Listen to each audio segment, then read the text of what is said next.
It was now 2 days before Passover and the festival of thin bread.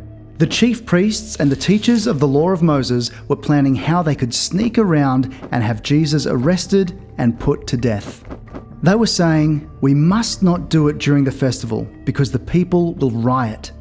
Jesus was eating in Bethany at the home of Simon, who once had leprosy, when a woman came in with a very expensive bottle of sweet-smelling perfume. After breaking it open, she poured the perfume on Jesus' head. This made some of the guests angry, and they complained, "Why such a waste? We could have sold this perfume for more than 300 silver coins and given the money to the poor." So they started saying cruel things to the woman. But Jesus said, "Leave her alone. Why are you bothering her? She has done a beautiful thing for me.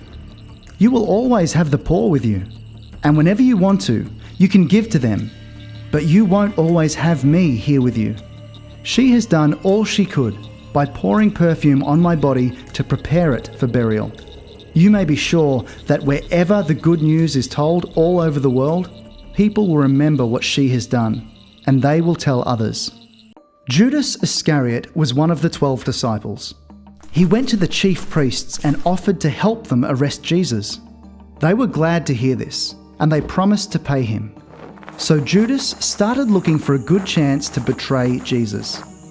It was the first day of the festival of thin bread, and the Passover lambs were being killed. Jesus' disciples asked him, "Where do you want us to prepare the Passover meal?" Jesus said to 2 of the disciples, "Go into the city, where you will meet a man carrying a jar of water.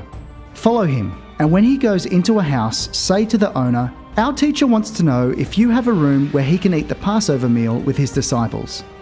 The owner will take you upstairs and show you a large room furnished and ready for you to use. Prepare the meal there."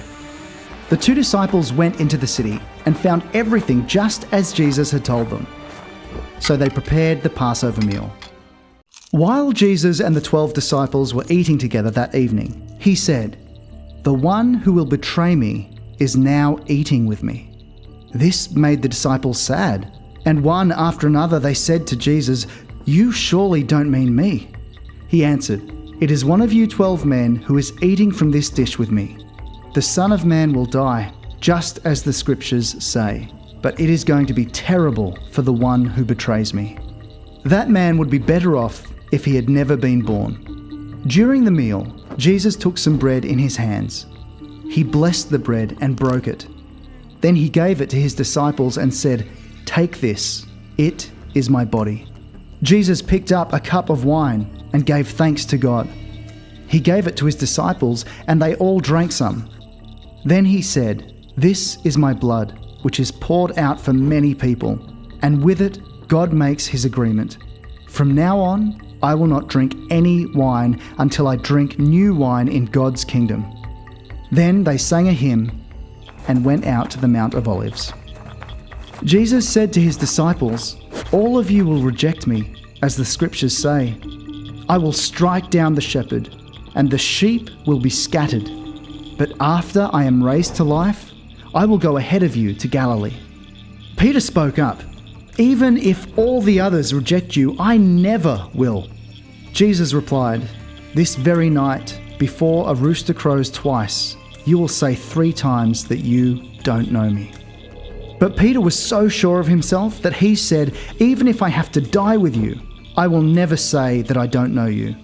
All the others said the same thing. Jesus went with his disciples to a place called Gethsemane, and he told them, "Sit here while I pray." Jesus took along Peter, James, and John. He was sad and troubled and told them, "I am so sad that I feel as if I am dying.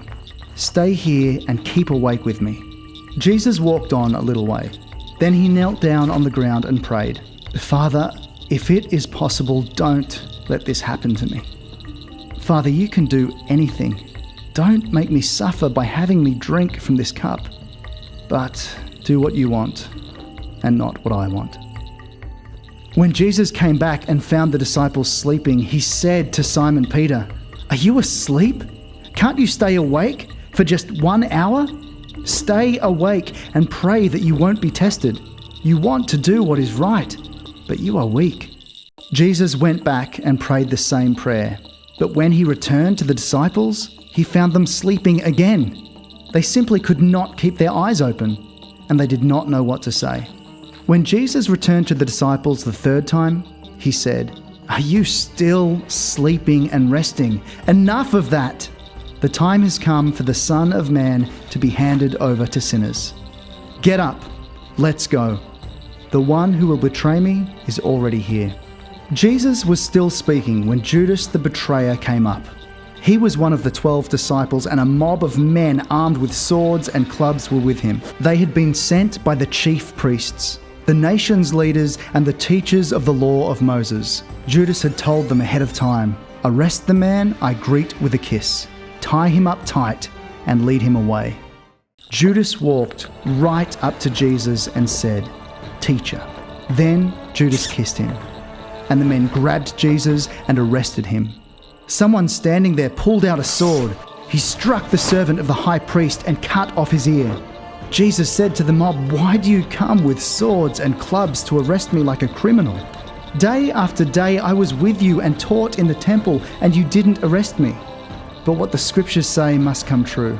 All of Jesus' disciples ran off and left him. One of them was a young man who was wearing only a linen cloth. And when the men grabbed him, he left the cloth behind and ran away naked. Jesus was led off to the high priest.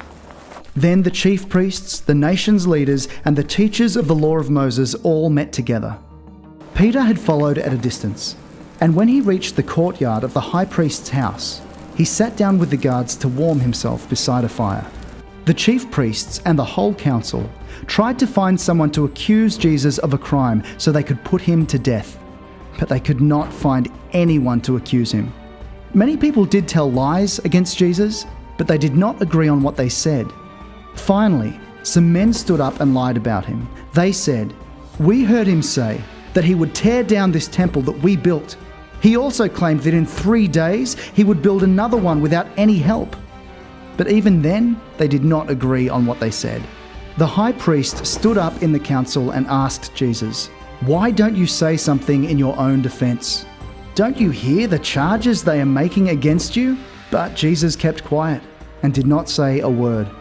The high priest asked him another question. "Are you the Messiah, the Son of the glorious God?" "Yes, I am," Jesus answered. "Soon you will see the Son of Man sitting at the right side of God all-powerful, and coming with the clouds of heaven." At once, the high priest ripped his robe apart and shouted, "Why do we need more witnesses? You heard him claim to be God. What is your decision?" They all agreed that he should be put to death. Some of the people started spitting on Jesus. They blindfolded him, hit him with their fists, and said, "Tell us who hit you." Then the guards took charge of Jesus and beat him. Early the next morning, the chief priests, the nation's leaders, and the teachers of the law of Moses met together with the whole Jewish council. They tied up Jesus and led him off to Pilate. He asked Jesus, "Are you the king of the Jews?" "Those are your words," Jesus answered. The chief priests brought many charges against Jesus. Then Pilate questioned him again. "Don't you have anything to say? Don't you hear what crimes they say you have done?" But Jesus did not answer, and Pilate was amazed.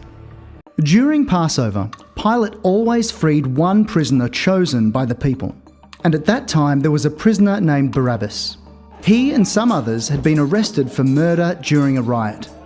The crowd now came and asked Pilate to set a prisoner free, just as he usually did. Pilate asked them, "Do you want me to free the king of the Jews?" Pilate knew that the chief priests had brought Jesus to him because they were jealous. But the chief priests told the crowd to ask Pilate to free Barabbas. Then Pilate asked the crowd, "What do you want me to do with this man you say is the king of the Jews?" They yelled, "Nail him to a cross!" Pilate asked, "But what crime has he done?" "Nail him to a cross!" they yelled even louder. Pilate wanted to please the crowd, so he set Barabbas free. Then he ordered his soldiers to beat Jesus with a whip and nail him to a cross. The soldiers led Jesus inside the courtyard of the fortress and called together the rest of the troops. They put a purple robe on him, and on his head they placed a crown that they had made out of thorn branches. They made fun of Jesus and shouted, "Hey, you, King of the Jews!" Then they beat him on the head with a stick. They spit on him and knelt down and pretended to worship him. When the soldiers had finished making fun of Jesus, they took off the purple robe. They put his own clothes back on him and led him off to be nailed to a cross. Simon from Cyrene happened to be coming in from a farm, and they forced him to carry Jesus' cross. Simon was the father of Alexander and Rufus. The soldiers took Jesus to Golgotha, which means place of a skull. There they gave him some wine mixed with a drug to ease the pain, but he refused to drink it. They nailed Jesus to a cross and gambled to see who would get his clothes. It was about 9 o'clock in the morning when they nailed him to the cross. On it was a sign that told why he was nailed there. It read, "This is the King of the Jews." The soldiers also nailed 2 criminals on crosses, one to the right of Jesus and the other to his left.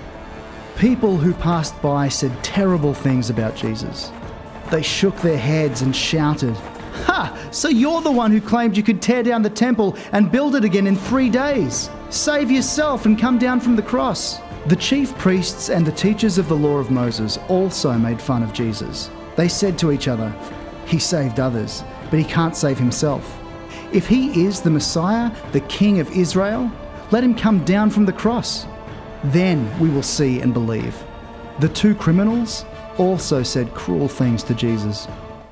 About noon, the sky turned dark and stayed that way until 3 o'clock. Then, about that time, Jesus shouted, "Eloi, Eloi, lema sabachthani," which means, my God, why have you deserted me?" Some of the people standing there heard Jesus and said, "He is calling for Elijah." One of them ran and grabbed a sponge. After he had soaked it in wine, he put it on a stick and held it up to Jesus. He said, "Let's wait and see if Elijah will come and take him down." Jesus shouted and then died. At once, the curtain in the temple tore in 2 from top to bottom. A Roman army officer was standing in front of Jesus. When the officer saw how Jesus died, he said, "This man really was the Son of God." Some women were looking on from a distance. They had come with Jesus to Jerusalem. But even before this, they had been his followers and had helped him while he was in Galilee. Mary Magdalene and Mary, the mother of the younger James and of Joseph, were 2 of these women. Salome was also one of them. It was now the evening before the Sabbath, and the Jewish people were getting ready for that sacred day. A man named Joseph from Arimathea was brave enough to ask Pilate for the body of Jesus. Joseph was a highly respected member of the Jewish council, and he was also waiting for God's kingdom to come. Pilate was surprised to hear that Jesus was already dead, and he called in the army officer to find out if Jesus had been dead very long. After the officer told him, Pilate let Joseph have Jesus' body. Joseph bought a linen cloth and took the body down from the cross. He had it wrapped in the cloth, and he put it in a tomb that had been cut into solid rock. Then he rolled a big stone against the entrance to the tomb. Mary Magdalene and Mary, the mother of Joseph, were watching and saw where the body was placed. After the Sabbath, Mary Magdalene, Salome, and Mary, the mother of James, bought some spices to put on Jesus' body. Very early on Sunday morning, just as the sun was coming up, they went to the tomb. On their way, they were asking one another, "Who will roll the stone away from the entrance for us?" But when they looked, they saw that the stone had already been rolled away, and it was a huge stone. The women went into the tomb, and on the right side they saw a young man in a white robe sitting there. They were alarmed. The man said, "Don't be alarmed.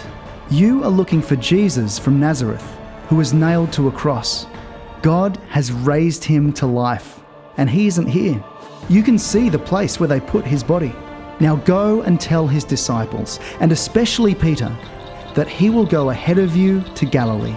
You will see him there just as he told you." When the women ran from the tomb, they were confused and shaking all over. They were too afraid to tell anyone what had happened. Very early on the first day of the week, after Jesus had risen to life, he appeared to Mary Magdalene. Earlier, he had forced 7 demons out of her. She left and told his friends, who were crying and mourning.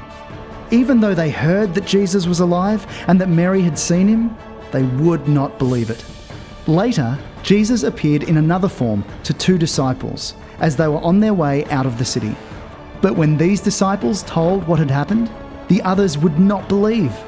Afterwards, Jesus appeared to his 11 disciples as they were eating. He scolded them because they were too stubborn to believe the ones who had seen him after he had been raised to life. Then he told them, "Go and preach the good news to everyone in the world. Anyone who believes me and is baptized will be saved. But anyone who refuses to believe me will be condemned. Everyone who believes me will be able to do wonderful things. By using my name, they will force out demons, and they will speak new languages. They will handle snakes and will drink poison and not be hurt. They will also heal sick people by placing their hands on them." After the Lord Jesus had said these things to the disciples, he was taken back up to heaven, where he sat down at the right side of God. Then the disciples left and preached everywhere. The Lord was with them, and the miracles they worked proved that their message was true.